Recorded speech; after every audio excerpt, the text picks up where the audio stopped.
Welcome to the class on why can't I just stop? You've all been there, haven't you? Why can't I stop? That's like the number one question we ask, isn't it? When we're stuck on a habit, when we're deep in an addiction, how many times in remorse have we turned around and said, why can't I stop? Well, today, I hope that we can answer that question for you. In this series of videos, in this class, I hope that we'll expose some of the lies, some of the rationalizations, some of the things that we tell ourselves that keep us in our habits and our addictions. So if we can expose those and show that they're not really true, and in fact show that most of what we're trying to solve with our habit and addiction is really caused by the habit and addiction, well then maybe, just maybe then, we'll get the unction to really stop. That we'll see that it makes more sense to stop, get through that detox or withdrawal or whatever it takes, and get on the other side of this and find that many of the reasons that we're doing this in the first place are just smoke screens. So let's get into this, okay? A person assures himself, just this one drink, that's all. And after a 2-week binge, they wake up and confront all the misery that has passed. In despair, they say, why can't I stop? And he knows that if his wife found out he was looking at porn, she would be devastated. And yet, with all the potential fallout, he sits there mesmerized by images on the computer screen. It is only after he is done that he feels great remorse and asks himself, why can't I stop? And she knows the reports do, but there's always something else that needs to be done first. Other people and their needs seem to take up all of her time. She is known as the go-to person that will never say no. She stays up late hurrying the report and feels a wave of anger come over her. She wonders why she keeps pleasing everyone else instead of doing what is best for her. She asks herself, why can't I just stop? Now let me ask you, how many times have you uttered those words in a frustrated cry from the depths of your soul? Why can't I stop? And you fill in the blank. Well, here's the short answer. Our emotions keep us hooked. No matter what addiction, if it's sugar, cigarettes, drugs, alcohol, gambling, porn, people-pleasing, workaholism, somewhere deep down, we're attempting to regulate our emotions, fear, sorrow, need for comfort, acceptance, or to escape pressures. Emotions build and we feel the need to escape. We become emotionally triggered and off we go, and it becomes the path of least resistance. And so what are these escapes? Well, when we feel anxious, we long to be comforted. In other words, we do things to regulate our emotions. We medicate to regulate, right, our emotions. The trouble with comfort is that it can become an end to itself. Drugs comfort for a while, but it's not a legitimate comfort. Overeating, gambling, pornography, being emotionally a mess with someone, sexual acting out. There's all kinds of ways to get what we think is relief and maybe even comfort. But these comforts do not come from legitimate resolutions to a situation or a painful emotion. It's just a temporary escape. So we trade acceptance, love, nurture for a quick comfort. Escapes happen when painful emotions become too much that we escape through the overindulgence of, and I made an acronym out of it, of excitement, substance, comfort, avoidance, people, emotionalism, and sex. And I'm sure there's more, but that covers a wide range. And in moderation, each one has its place. There's nothing wrong with excitement. There's nothing wrong with comfort. And some things we need to avoid. We need to rest, right? And certainly having people and friends.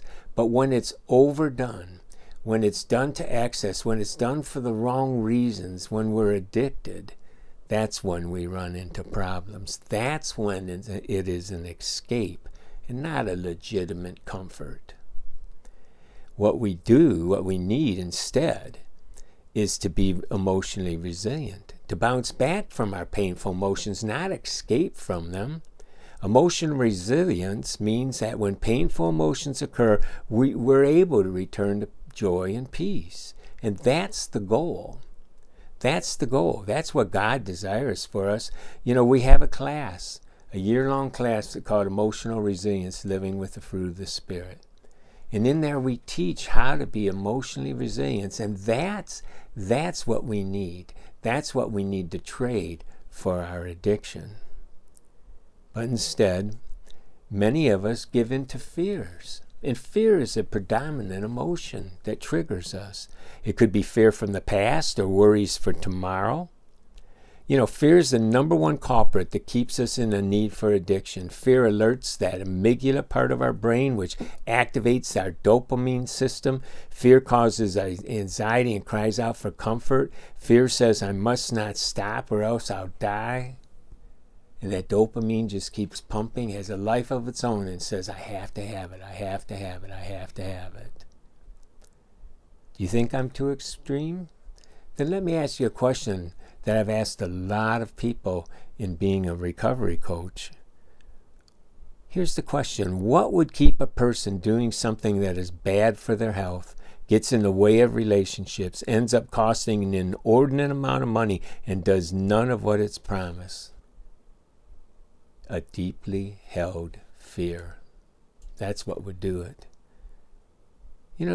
Did you choose addiction? I don't know many people do. I don't think many people wake up and say, I think I'll go be addicted. I think I'll find a habit that I just can't break. No, what started out as a choice, maybe to seek some comfort, maybe to do something, pretty soon became an obsession. Ask yourself, when did you decide to keep your cigarettes or sugar, soda, coffee, drugs, alcohol, whatever it is, near you at all times? When did you decide not to skip a day without it? In fact, as you read this, just the thought of being without it can start your heart racing.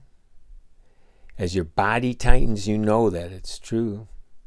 You can feel the fear rise within your body if you even think about being without it.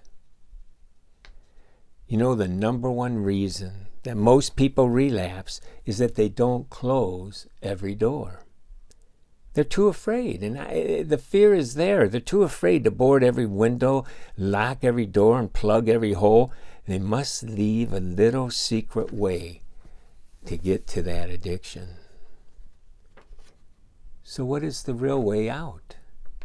The real way out is to live for today, to be in the moment, not to fear the future or fears from the past. We're either fearing something from the past, abandonment, the punishment we used to get, being disliked and teased like we were as children. That stuff stays with us. And even though we're adults now, things trigger us and we go back to that childlike part of us that has all these fears and we want to escape. Or else we're worrying about the future with all the negative predictions, all the assumptions being made, and instead, we need to live for today. We need to have faith for today. We need to say, I don't need that because I'm going to trust in God today. Jesus promised to be with us here in a moment. He said, I'm leaving you with a gift, peace of mind and heart. And the peace I give you is a gift the world cannot give. So don't be troubled or afraid. That's why the 12 steps starts off saying, I can't do it. And the second step is that, I need a power. A third step, I need a power higher than myself. The fact is, your future is made up of a bunch of todays. The best way to take care of your future is to live each day the best as you can. And that's without the addictions. And so as we end this first session here, ask yourself, why can't I stop? What fears are causing me to continue? What am I afraid of? Why won't I close every door? That's the question.